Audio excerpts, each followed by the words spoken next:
Vamos dar uma olhadinha agora na densidade relativa.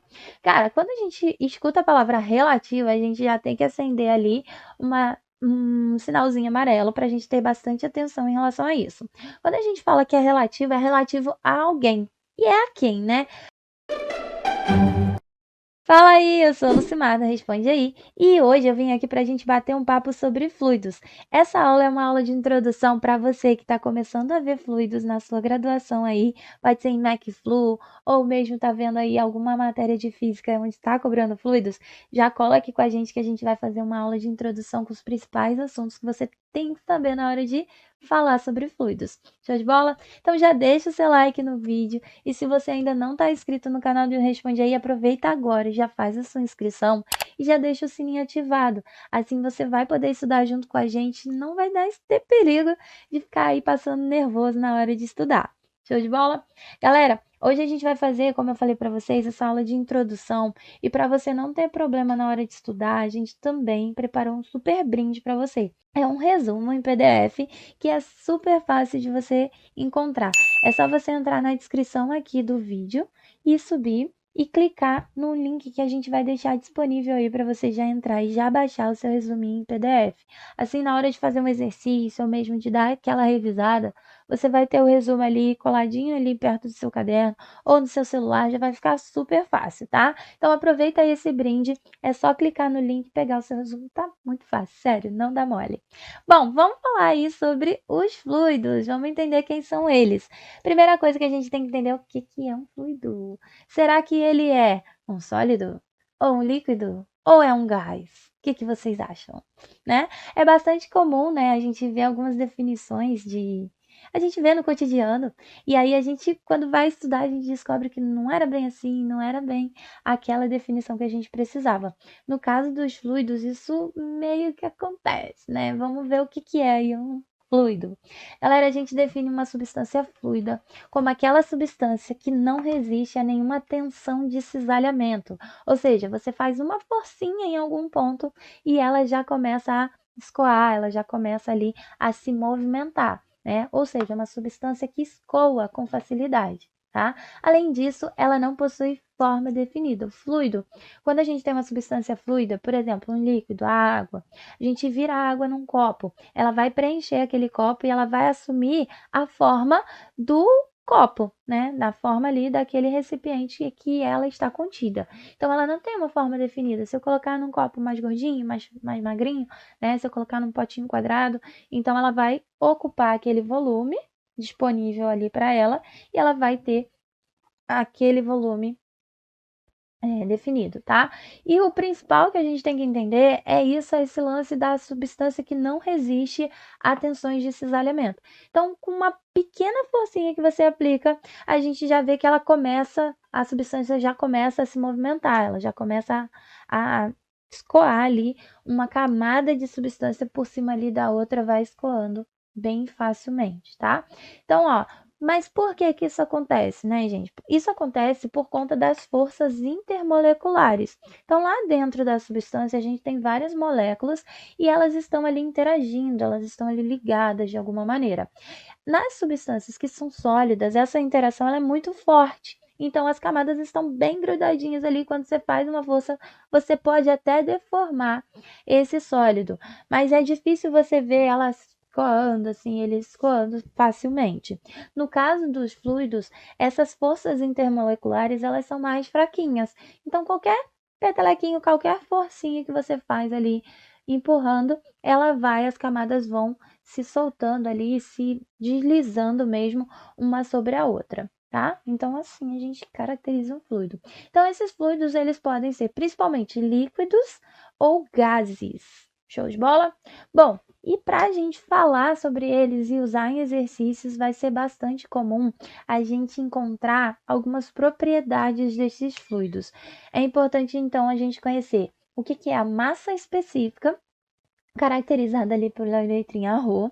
A gente também vai ver a densidade relativa, que é uma característica ali, uma propriedade bastante comum que a gente vai ver aí por aí, a gente vai entender o que significa ela. A gente fala do volume específico e da viscosidade, que pode ter aí dois tipos, a dinâmica e a cinemática. Bom, coisas importantes, né? Antes da gente entrar em cada uma delas, é importante que a gente saiba que elas são específicas de cada fluido. Então, cada fluido vai ter ali a sua densidade relativa, vai ter a sua massa específica. Então, depende da substância que a gente está falando, tá? E também, gente, essas características, essas propriedades, elas podem mudar de acordo com a temperatura e a pressão. Elas podem assumir ali características diferentes, pode mudar um pouquinho o valor de acordo com a temperatura e pressão. Então, também é algo que a gente vai estar de olho e a gente vai entender um pouquinho como que isso funciona. Bom, vamos começar falando da massa específica. A massa específica, ela é caracterizada como a quantidade de massa que ocupa um determinado volume. Então, vai ser essa a razão entre a massa da substância e o volume que é necessário para que ela seja ocupada ali, né? Aquela massa ocupa aquele determinado volume. Então, a gente tem a massa específica. Lá atrás, no ensino médio, a gente conhecia isso como densidade. E aí, a gente vai usar a densidade quando a gente estiver falando de uma única substância, tá? Mas aqui a gente pode ter substâncias não homogêneas, então a gente vai falar da massa específica. Aquela famosa história, né? Quem é a massa, quem é mais pesado? Já ouviram? Eu lembro da minha avó falando isso, gente. Quem é mais pesado, 1 quilo de chumbo ou 1 quilo de algodão? O que a gente precisa entender, né? Os dois, eles têm a mesma massa. Os dois são 1 quilo, né? Já te pegaram nessa? Conta aí, coloca aqui nos comentários se você já caiu nessa quando era mais novo ou mesmo agora, hein? Pode falar a verdade. Bom, gente, no caso do chumbo, a gente precisa de um volume muito pequeno de chumbo para que a gente tenha 1 quilo de chumbo, né? Então, uma bolinha pequenininha já é 1 quilo de chumbo. Já no caso do algodão, a gente tem que pegar uma porção bastante grande de algodão para conseguir esse peso de 1 quilo. Né? Por quê? Porque ele é levinho ali, ele vai ocupar um volume bem maior para que a gente tenha 1 quilo aí de algodão. Isso acontece justamente por causa da massa específica. No caso do chumbo, as moléculas elas estão bem próximas, bem pertinho uma das outras. E aí ela ocupa um volume pequeno. Uma massa maior ocupa um volume pequeno. Já no caso do algodão, a gente tem um volume mais espaçado, né? A gente tem as moléculas mais longe um pouquinho umas das outras, e aí ela vai ocupar um volume maior para que a gente tenha o mesmo 1 quilo, tá? E o que mudou de uma para outra? Justamente a massa específica. A massa específica do chumbo é muito maior do que a massa específica do algodão. A gente tem como unidade aqui, ó, o quilograma metro cúbico ou o grama por centímetro cúbico. Essas unidades, gente, são unidades, no caso aqui do quilograma metro cúbico, o quilograma é a unidade de massa e o metro cúbico é a unidade de volume, tá? E a gente vai usar elas no SI para facilitar a nossa vida, para a gente não se confundir muito, a gente pode usar sempre no SI. Tá? Então, se tiver em grama centímetro cúbico, você pode fazer a conversão para calcular ali tudo na unidade direitinho do SI, não tem problema ali com unidades. Show de bola? Então, fica a dica aí. Bom, vamos ver um exercício para a gente ver isso acontecendo na prática? Ó, um recipiente, ele tem um formato cúbico com 2 metros de aresta. E ele contém um fluido de massa igual a 80 quilos. Então, ó, 80 quilos. E a gente tem aqui um recipiente cúbico com esse fluido lá dentro. Aí a gente quer saber qual é a massa específica dele. Então, peraí. Massa específica é aquilo que a gente viu, né? É o nosso ρ, que vai ser igual a massa do fluido dividido pelo volume. Então, o que a gente precisa? A gente precisa saber quem é a massa e quem é o volume, certo? Então, ó, se a gente quer a massa específica, a massa a gente já tem, que é 80 quilos. Agora a gente precisa calcular o volume. E o problema está dizendo para a gente que a gente tem um recipiente cúbico. Então, vou desenhar aqui mais ou menos um cubinho para a gente ver. Lembrando que o cubo, não no caso do meu desenho, mas um cubo, ele é caracterizado com todas as arestas medindo o mesmo valor. Então, a gente tem aqui, ó, 2 2 e 2, né? A aresta dele é 2. Como é que a gente calcula o volume desse cubo? É só a gente fazer a aresta ao cubo, ou seja, 2 ao cubo. E aí a gente vai ter o 2 vezes 2 vezes 2, a gente vai ter 8 metros cúbicos. Show de bola? Lembrando que o que a gente quer calcular é a densidade, então é só a gente dividir a massa de 80 pelo volume, que é 8. E aí a gente vai encontrar 10. 10 o quê? 10 quilogramas por metro cúbico. Essa aí vai ser a nossa massa específica. Show de bola?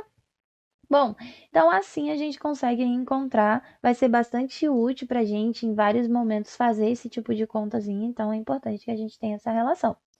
Bom, vamos dar uma olhadinha agora na densidade relativa. Cara, quando a gente escuta a palavra relativa, a gente já tem que acender ali um sinalzinho amarelo para a gente ter bastante atenção em relação a isso. Quando a gente fala que é relativo a alguém. E é a quem, né? A densidade é essa relação, a gente está acostumado, como eu falei lá no ensino médio, a ver a densidade como sendo a massa sobre o volume. E hoje a gente chamou de massa específica. Mas no caso da densidade relativa, é que a gente está fazendo uma comparação da massa específica da substância que a gente está analisando com uma massa específica padrão para a gente, ou muito conhecida para a gente. Isso por quê? Porque a gente precisa ter uma referência. Então, para servir como referência para a gente vai trazer para desse cálculo uma substância bastante comum. Então, no caso de a gente estar falando de líquidos, a substância que a gente vai ter ali como comparação é o líquido mais comum, aquele que a gente mais tem acesso todo dia, que é a água. Então, a densidade relativa vai ser a razão entre a massa específica do líquido e a massa específica da água. Show de bola? E no caso do gás, qual vai ser? Qual vocês imaginam que vai ser a nossa referência? Qual é o gás mais comum que a gente tem aí por aí? É o ar, né? Então, a densidade relativa de uma substância que seja gasosa, ela vai ser dada em comparação com a densidade do gás que a gente está falando, perdão, a massa específica do gás que a gente está falando, e a massa específica do ar. Show? Isso por quê, né? Porque aí a gente vai ter de maneira mais palpável uma maneira de fazer essa comparação. Então, a densidade relativa aqui do óleo, por exemplo, é, um, é a metade da densidade da água. Então, eu consigo fazer ali essa comparação. Ou a do mercúrio, por exemplo, é tantos da densidade da água. Tá? Então, eu consigo fazer ali essa comparação e eu consigo ter de maneira mais clara quanto a gente tem ali de densidade. Show de bola? E aí, para a gente usar como referência, é importante a gente guardar aqui esses dois valores, como a gente sempre vai estar usando em relação à água e em relação ao ar, a gente vai lembrar que a massa específica da água, ela é 1000 kg/metro cúbico. E no caso do ar, a gente vai usar 1,2 kg/metro cúbico. Show de bola? Então, esses dois valores aí é bem importante a gente gravar, porque a gente vai precisar deles quando fizer esse tipo de cálculo. Então, vamos ver aqui, ó, um exemplo. O problema fala para a gente o seguinte, ó, uma substância líquida de densidade D igual a 0,5 tem massa específica igual a quanto, né? Então, o que o problema pede para a gente? Ele pede a massa específica. E ele disse que é uma substância líquida e que essa substância tem densidade igual a 0,5. Ó, sinalzinho amarelo. Perceberam que aqui a gente não tem unidade, não é quilograma metro cúbico, não é nada disso, né? Por quê? Porque a nossa densidade lá, ela foi a razão entre a massa específica do líquido que a gente está analisando, dividido pela massa específica da água. Então, como a gente tem a densidade dividido, a massa específica dividido pela massa específica, a densidade ela vai ser uma grandeza adimensional, tá? Não vai ter dimensão, não vai ter aqui, ó, unidade, tá? E aí já é até uma maneira da gente conseguir meio que desconfiar de que a gente vai precisar fazer esse cálculo. Show? Então, como é que a gente vai fazer? A gente vai substituir. A gente sabe aqui, ó, que o D vale 0,5. A gente quer saber a massa específica do líquido. Então, a gente quer, ó, ρ do líquido. E a gente tem a densidade da água, que eu mostrei ali para vocês agora há pouquinho, que era 1000 kg/metro cúbico. E agora, para a gente fazer, então, é só a gente multiplicar aqui cruzado, tá? Eu vou jogar para o outro lado ali, multiplicando. Então, a densidade específica dá pra gente que a massa específica, a densidade relativa diz pra gente que a massa específica do líquido, ela vai ser, ó, passando aqui vai ser 0,5 vezes 1000, o que vai dar 500. Essa tem unidade, tá? Então, eu vou colocar a unidade dela, que é a nossa unidade do SI, ou seja, 500 quilogramas por metro cúbico. E olha como é que fica para a gente palpável, né? A gente disse que a densidade relativa é 0,5, ou seja, ela tem a metade da densidade da água. Então, ela é menos densa que a água. A gente consegue fazer essa comparação. Show de bola? Então, assim a gente usa aí a densidade relativa. Bom, a próxima propriedade dos fluidos que a gente vai ver é o volume específico. E ele é, gente, o inverso da massa específica. Se na massa específica a gente estava dizendo o quanto de massa tem em determinado volume, agora a gente está dizendo o contrário. A gente está dizendo quanto volume a gente tem ocupado por uma determinada massa, tá? Então, ela é exatamente o inverso da massa específica. Então, o volume específico é 1 sobre a massa específica ou o contrário da nossa relação. Se antes a gente tinha massa sobre volume, aqui a gente tem volume sobre massa.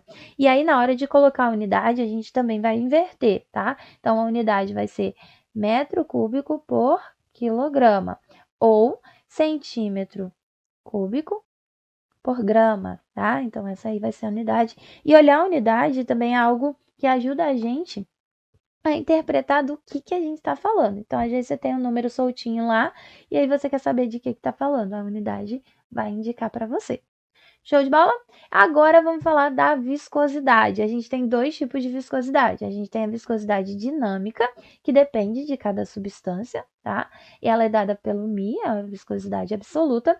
E a gente tem a viscosidade cinemática. A viscosidade cinemática, ela vai ser a viscosidade dinâmica dividido aqui, ó, pela massa específica da substância. E aí, essa viscosidade, ela é uma resistência ao movimento, né? O que significa aí uma substância ser mais viscosa ou menos viscosa? A gente vai dizer que ela é mais viscosa quanto mais difícil é movimentar-se dentro dela. Isso está associado ao atrito interno nas camadas das moléculas. Então, para pegar um exemplo bastante palpável para a gente, vamos pensar no ar e na água, né? Quando a gente está aqui fora da piscina, por exemplo, da praia, a gente consegue se movimentar com facilidade. Por quê? Porque a viscosidade do ar ela é muito baixinha. Então é fácil para a gente se movimentar, né? Agora, se a gente fosse fazer os mesmos movimentos dentro da água, seria mais difícil se movimentar dentro da água, né?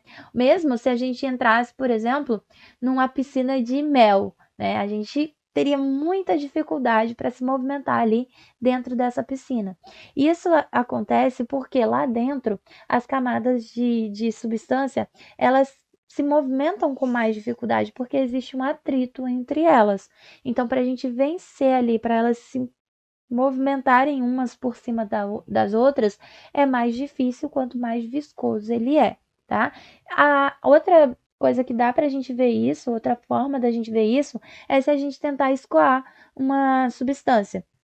E aí, se for fácil, se ela for veloz no escoamento, então, por exemplo, você está com um copo de água e você está com um copo e você vai derramar água dentro dele, ele vai cair com muita facilidade. Agora, se você pegar um pote de mel e tentar fazer o mesmo movimento, você vai ver que vai ser mais difícil ali, vai demorar um pouco mais para esse mel cair. Por quê? Porque ele é mais viscoso, então o atrito ali entre as camadas é maior e ele vai mais devagarzinho, tá? Então, essa aí é a característica da viscosidade.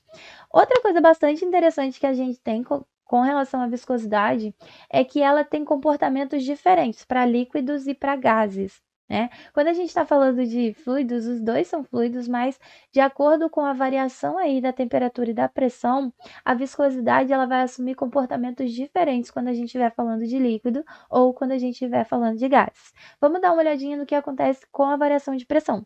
Quando a gente tem uma variação de pressão no líquido, isso não vai alterar, quase não vai alterar a viscosidade. Então, o líquido continua ali com a sua viscosidade ok, tudo tranquilão. Mas se a gente aumentar a pressão em um gás, a viscosidade vai aumentar. que as moléculas vão ficar mais juntas e essa viscosidade vai ser mais difícil ali esse movimento, tá? Agora, quando a gente estiver falando de temperatura, no caso da temperatura para líquidos, a gente tem as moléculas mais agitadas, então elas estão se movimentando ali e elas acabam ficando mais livrinhas também. Então elas ficam mais agitadas e mais livres, então elas têm pouco atrito. Por isso, no caso do aumento da temperatura para líquidos, a viscosidade diminui, elas ficam mais livres e mais fácil ali de a gente movimentar alguma coisa. Por exemplo, quando a gente esquenta um pote de mel, por exemplo, a gente vai mexer com a colher, vai ser mais fácil. Um brigadeiro, por exemplo, quando você está mexendo o brigadeiro ali, fazendo brigadeiro, você consegue mexer, mas quando você bota ele para esfriar e você tenta mexer, já é mais difícil, né? Então, porque ele ficou menos viscoso quando ele estava quente, e quando ele foi esfriando, ele foi ficando mais viscoso, tá? E agora, no caso do gás, o que acontece? No caso do gás, quando a gente aumenta a temperatura do gás, as vibrações, as moléculas já estão livres, bastante livres, né? E aí a gente aumenta a temperatura, elas começam a vibrar bem mais e aí elas começam a colidir bem mais, né? Então a viscosidade aumenta porque essas colisões elas facilitam que haja mais atrito. Então, no caso do gás, quando a gente aumenta a temperatura, a viscosidade também aumenta. Show de bola? Bom, essas são as principais características. Se você chegou até aqui, já deixa o seu like se você não deixou ainda. E não se esquece de se inscrever no canal e ativar o sininho para a gente estar aí coladinho estudando junto. Show de bola? Espero que esse vídeo tenha te ajudado. E se esse vídeo te ajudou, responde aí.